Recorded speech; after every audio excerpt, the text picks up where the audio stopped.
Hello everyone. Hello my dear students. Welcome to SS education class. आज हम लोग क्या डिस्कस करने वाले हैं? आज हम लोग डिस्कस करेंगे रिलेशंस आर डी शर्मा से, और पहले भी मैं इसका 2 वीडियो और बना चुका हूँ. उससे हम लोग कंटिन्यू करेंगे. हम लोग ने पढ़ा था टाइप्स ऑफ रिलेशंस तक. टाइप्स ऑफ रिलेशंस का 2 पढ़ा था हम लोग ने. एक पढ़ा था वॉइड रिलेशन, एक पढ़ा था यूनिवर्सल रिलेशन. आज जो शुरू करेंगे वो है number 3, identity relation. Identity relation. Identity relation क्या होता है? देखो, identity relation. Identity relation. Okay, identity relation क्या होता है? देखो, let A B a set, then the relation I A, then the relation I A is equals to a a. हम लोग का जो कोऑर्डिनेट्स होगा वो ए होगा. A belongs to A is called the identity relation. Okay, let A B a set, A B A set, then the relation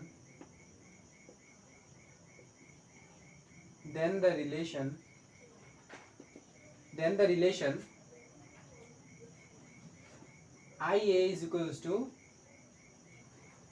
AA such that A belongs to capital A belongs to वो set A is called an identity relation.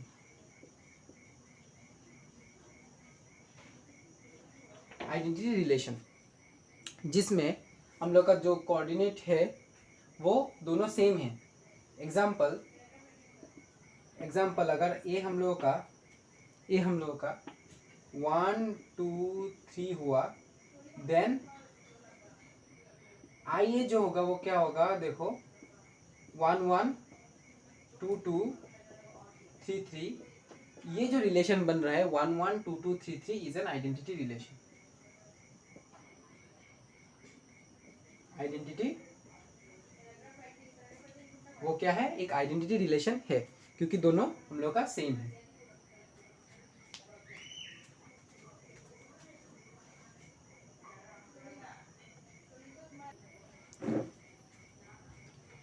इसके बाद जो हम लोग start करेंगे वो है reflexive relation.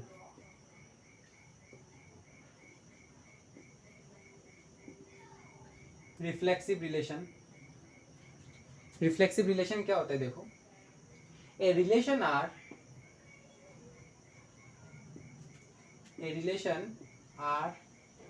on a set A is said to be reflexive if every element of A is related to itself. A relation R on a set A is said to be reflexive if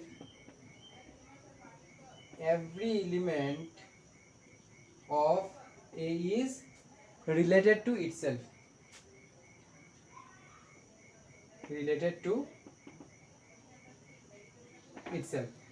अगर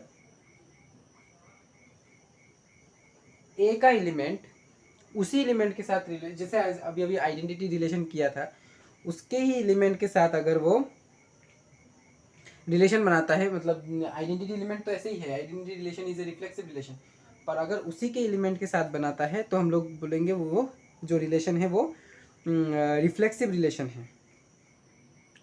जैसे कि अगर R 1 1 2 2 3 3 1 3 is a reflexive relation 1 3 2 1, but R1 अगर हम लोग लेंगे 1 1 3 3 2 1 3 2 is not a reflection because 2 belongs to A but 2 2 does not belongs to R1. हम लोग को एवरी एलिमेंट मस्ट बी, उसमें क्या है? देखो, आइडेंटिटी रिलेशन में हम लोग ने पढ़ा था कि 1 1 2 2 3 3 होना पड़ेगा.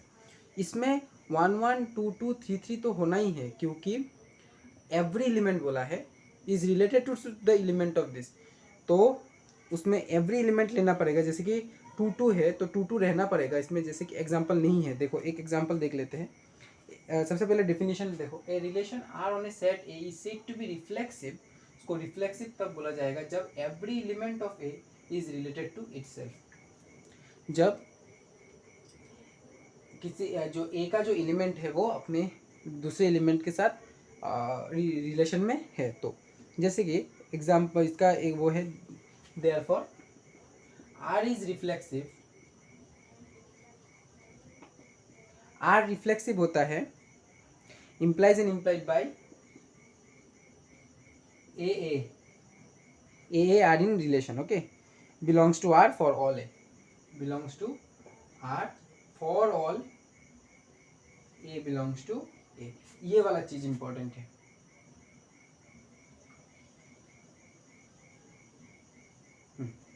आर रिफ्लेक्सिव तब होगा जब एवरी एलिमेंट मतलब फॉर ऑल ए, हर एक एलिमेंट को लेना पड़ेगा, हम लोगों को हर एक एलिमेंट को कंसिडर करना पड़ेगा, उसके बाद जो बनेगा रिलेशन वो होगा रिफ्लेक्सिव रिलेशन। एग्जाम्पल, अगर हम लोग का ए हम लोग का सेम पहले जैसा 1 2 3 है, और अगर हम लोग ने आर को डिफाइन किया ऐसा कुछ 1 1 2 2 फॉर ऑल बोला है ना, 3 3 तो फॉर ऑल, ये देखो 3 3 1 1 भी हो गया, 1 के साथ 1 रिलेशन में है, 2 के साथ 2 रिलेशन में है, 3 के साथ 3 रिलेशन में है। उसके बाद हम लोग कुछ भी लगा सकते हैं इसमें, ये ऐसा नहीं है कि आइडेंटिटी होना पड़ेगा। तो 1 के साथ 2 लगा दो, ठीक है, और फिर लगा दो 1 के साथ 2 के साथ 3, अच्छा, तो ये है इज ए रिफ्लेक्सिव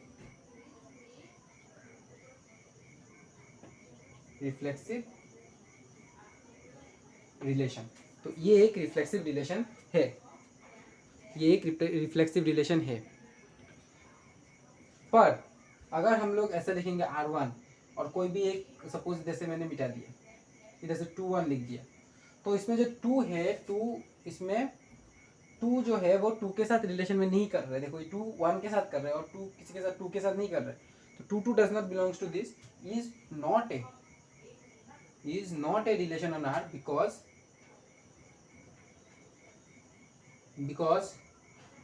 2 2, क्योंकि इसमें फॉर ऑल लिखा हुआ है, ये जो जगह है फॉर ऑल होना पड़ेगा, मतलब ए का हर एक एलिमेंट का अपने दूसरे एलिमेंट के साथ इक्वल होना पड़ेगा, जैसे 1 के साथ 1 होना पड़ेगा, 2 के साथ 2 होना पड़ेगा, 3 के साथ 3 होना पड़ेगा।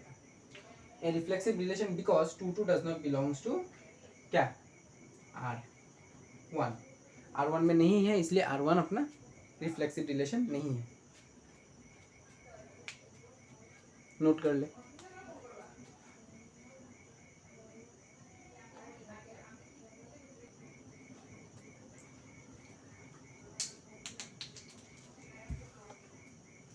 अभी जो हम लोग पढ़ेंगे वो है symmetric relation.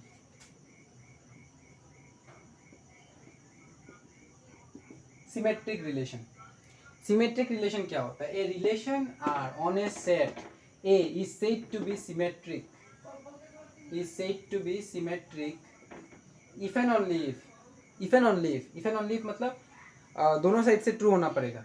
If and only if, ये भी इफ एंड ओनली इफ था, ओके, पहला वाला भी ठीक है, to itself, if every element of this is related to itself, तब ये रिफ्लेक्सिव होगा। तो इफ एंड ओनली इफ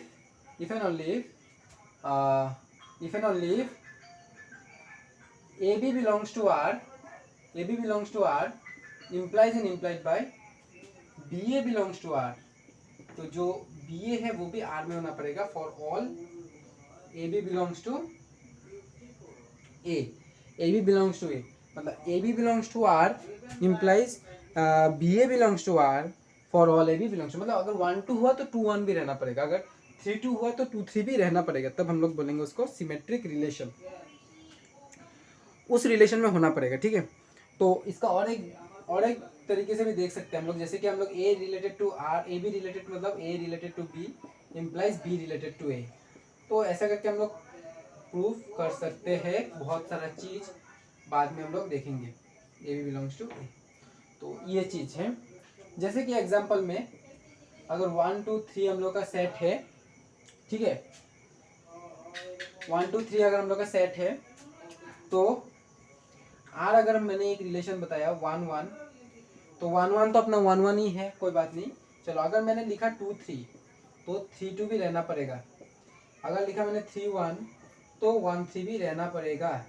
तो इसमें देखो 1 और बाकी नहीं चाहिए, ऐसा नहीं है कि मैंडेटरी नहीं है कि हर एक एलिमेंट रहना है, पर ये मैंडेटरी है कि हर एक एलिमेंट अगर कोई भी एलिमेंट दूसरे एलिमेंट से अगर सिमेट्री अगर रिलेशन में है तो उसका वो ऑर्डर चेंज करके भी हम लोगों का रिलेशन में रहना पड़ेगा। तो ये बात है। जैसे कि इसमें एग्जांपल दिया हुआ है 1 1 3 1 4 3 1 2 2 4 1। अच्छा ठीक है। अच्छा, तो अगर इसमें जैसे कि अगर कोई भी एलिमेंट अगर इज ए सिमेट्रिक रिलेशन तो इसमें लिख सकते हैं R is a symmetric relation, इसमें लिख सकते हैं सिमेट्रिक, ठीक है, क्योंकि ये एक सिमेट्रिक रिलेशन फॉर्म कर रहा है। पर अगर मैं R1 लिख के किसी भी एक एलिमेंट को सपोज मैंने वो कर दिया, ठीक है, चेंज कर दिया, सपोज इधर 2 2, ओके 2 2 कर दिया, तो क्या होगा देखो 1 1 2 2, ठीक है, 2 2 2 2 2 2 तो ठीक ही है, क्योंकि 2 सामने आएगा पीछे जाएगा कोई फर्क नहीं पड़ता है, क्योंकि 1 1 1 1 दो बार लिखने का जरूरी नहीं है, जब ऑर्डर एक हो गया 2 2 2 2 सेम है इसलिए नहीं चाहिए। और इसमें क्या है देखो 3 2 है पर 2 3 नहीं है, तो ये एक रिफ्लेक्स सिमेट्रिक रिलेशन नहीं है, क्योंकि अगर 3 2 है तो 2 3 भी रहना पड़ेगा। तो ये है सिमेट्रिक रिलेशन का बात।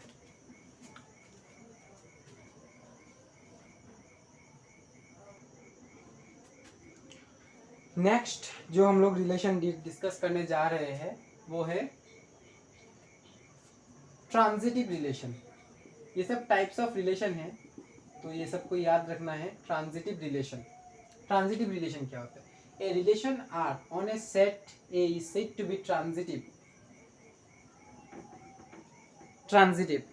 A relation R on a set A is said to be transitive if and only if AB belongs to R, comma BC belongs to R, implies and implied by AC belongs to R for all ABC belongs to A.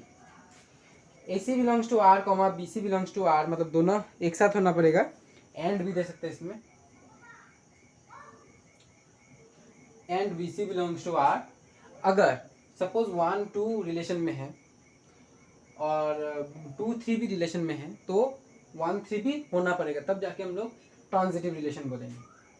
तो हम लोग क्या बोलेंगे? Transitive relation. जैसे कि example में इसका और एक देख सकते हैं, that is A related to B and B related to C implies and implied by A related to C for all A B C belongs to A, सब A में जब रहता है तो। जैसे कि इसमें देखो अगर हम लोग R लिखे एक रिलेशन 1 1 को रहने दो 1 2 1 1 1 2, तो देखो 1 1 1 के साथ 1 रिलेशन में और फिर 1 फिर से 2 के साथ, तो 1 1 1 1 2 है तो 1 2 रहना पड़ेगा, तो 1 2 तो है। फिर देखो 1 2 तो रिलेशन में है, फिर देखो अगर मैं इसमें 2 3 लगाऊंगा तो 2 के साथ 3 फिर 2 3 सेम है। अच्छा, अगर मैं इसमें अगर 3 1 लगा दूंगा 3 1 तो 3 1 1 1 1 और 2 3, देखो 2 3 3 1 2 3 3 1, तो हम लोग का 2 1 भी रहना पड़ेगा 2 1। अब देखो 2 1 1 2 2 1 1 1, हाँ 1 1 है, तो it is a transitive relation. समझ में आया? ये रिलेशन कैसे बनाए देखो 1 1, ठीक है 1 1 अपना रिलेशन में है, कोई बात नहीं।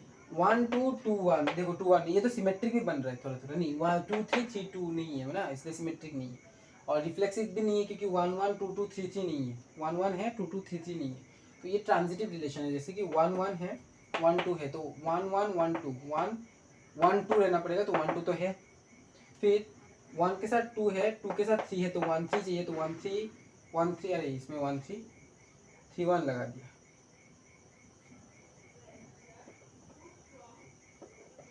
ये होना चाहिए 1 2 2 3 ना, तो 1 3 1 3 चाहिए, तो 1 1 1 3 1 3 तो है इसमें, 1 1 1 3 है, 1 2 2 1 तो 1 1 ये रहा 1 1 है। तो ये चीज ये जो है ये बन गया ट्रांजिटिव रिलेशन। ये बन गया ट्रांजिटिव रिलेशन। सब बहुत सारा चीज़ का ये यूज़ होगा, बहुत यूज़फुल है, बहुत ही यूज़फुल है ये सब चीज़, तीनों रिलेशन हम लोग के लिए।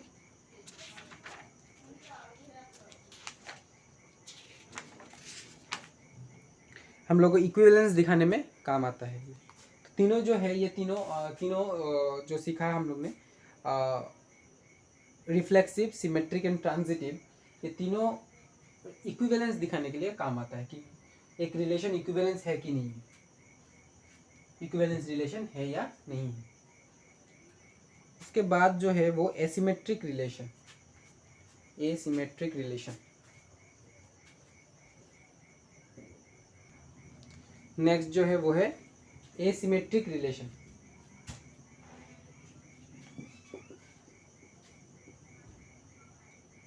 एसिमेट्रिक रिलेशन, एंटीसिमेट्रिक रिलेशन या फिर एंटीसिमेट्रिक रिलेशन का और एक नाम है antisymmetric relation. Antisymmetric relation,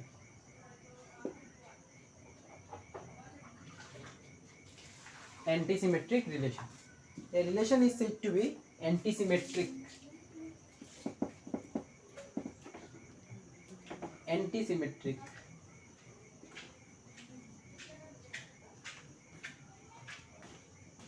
A relation is said to be antisymmetric. A relation R on a set A is said to be antisymmetric if and only if देखो AB belongs to R and BA belongs to R implies A is equals to B for all AB belongs to R. AB belongs to R and BA belongs to R,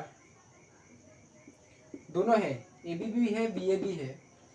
symmetric में क्या बोला था, AB belongs to R implies BA belongs to R, पर इसमें AB belongs to R and BA belongs to R implies A is equals to B होना पड़ेगा। A is equals to B implies and implied में भी दे सकते हैं हम लोग। For all AB belongs to this, antisymmetric if and only if लिखा हुआ है तो अगर एंटीसिमेट्रिक हुआ A equals to B हुआ तो ये भी हो सकता है AB is equals to BA। तो for all AB belongs to A, तो ये दोनों तरीके से करेक्ट है, पर ये दिया हुआ है डेफिनेशन में R.D. शर्मा में, तो ये लिख दिया। AB belongs to R and BA belongs to R implies A is equals to B for all AB belongs to A। A में हम लोग का जो होता है वो एग्जाम्पल के हिसाब से दिया है, एग्जाम्पल के हिसाब से दिया हुआ है। देखो identity relation is of on a set is an antisymmetric relation, क्योंकि 1 1 आइडेंटिटी एलिमेंट 1 1 2 2 3 3, तो 1 1 2 2 1 1 belongs to 1 1 1 is equals to 1, 1 1 belongs to R, 2 2 belongs to R, या फिर 1 1 belongs to R, 1 1 belongs to R, 1 is equals to 1। तो identity relation जो है वो है antisymmetric relation. It follows from the definition that if AB belongs to R and BA does not belongs to R, then also R is an antisymmetric relation। मतलब ये क्या बोलता है, देखो और एक इसका और एक है also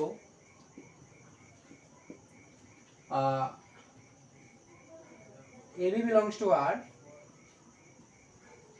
and BA does not belongs to R, BA does not belongs to R, ये होने से भी हो जाएगा, ठीक है। AB belongs to R but BA does not belongs to R, then also R is an antisymmetric। तो इसका और एक डेफिनेशन ये है, दो डेफिनेशन है, AB belongs to R and BA belongs to R implies A is equals to B, या फिर AB belongs to R and BA belongs to R does not belongs to R, ये भी होता है। इसका इतना ही। तो इसके ऊपर और इलस्ट्रेटिव एग्जांपल्स भी हैं, उसको नेक्स्ट वीडियो में डिस्कस करेंगे। आज के लिए थैंक यू, जय हिंद।